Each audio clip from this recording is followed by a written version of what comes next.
পাপী বহর গুনাহগার, আমি পাপী বহর গুনাহগার, কেমনি হব রে পার।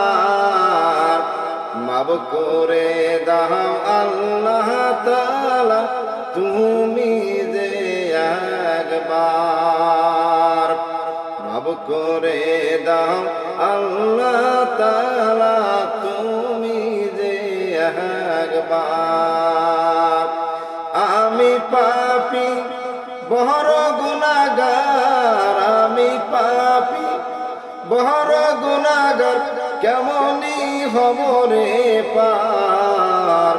মাফ করে দাও আল্লাহ তাআলা তুমি যে একবার, মাফ করে দাও আল্লাহ তাআলা তুমি যে একবার।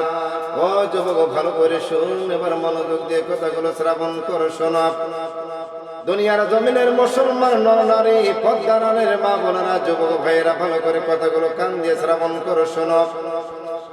মনে করবেন আপনার আমার জীবনে অনেক গুনাহ করে ফেলেছি, আমার আল্লাহকে ডাক দিয়ে বলো, আল্লাহ দয়াময় করে রব্বুল আলামিন আমাদের জীবনের গুনাহগুলো মাফ করে দাও।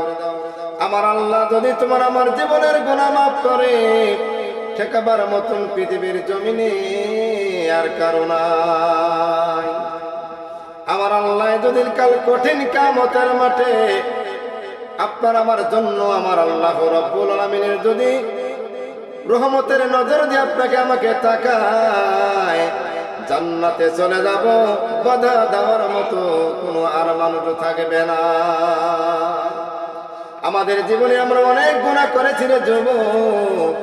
একটিবার রাত্রে যখন গভীর হয়ে যায়, রাত্রিবেলায় ওঠার পরে উজু করে আল্লাহর কাছে তাহাজ্জুদের নামাজ পড়ার পরে আমার আল্লাহকে ডাক দেব, আল্লাহ আমাদের জীবনে আমরা অনেক গুনাহ করে ফেলেছি, ভুল করে ফেলেছি, রব্বুল আলামিন আমাকে মাফ করে দাও।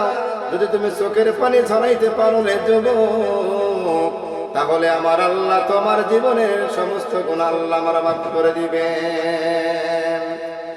ও যুবক, আমার আল্লাহ রব্বুল আলামিন মাফ করে দেওয়ার জন্য বসে আছেন। আমরা আল্লাহর কাছে যখন তওবা করে আমার আল্লাহ রব্বুল আলামিন তওবাকারীকে ভালোবাসেন।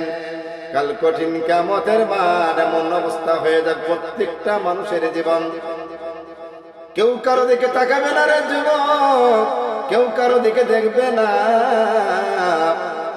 সেই দিন প্রত্যেকটা মানুষ শুরু করে দিবে। আর আল্লাহ যদি দয়া করে আপনার আমার জন্য জান্নাত দিয়ে দেয়, কোনো মানুষের ক্ষমতা নাই আমাদেরকে সেই জায়গা থেকে ফেরাইতে পারে।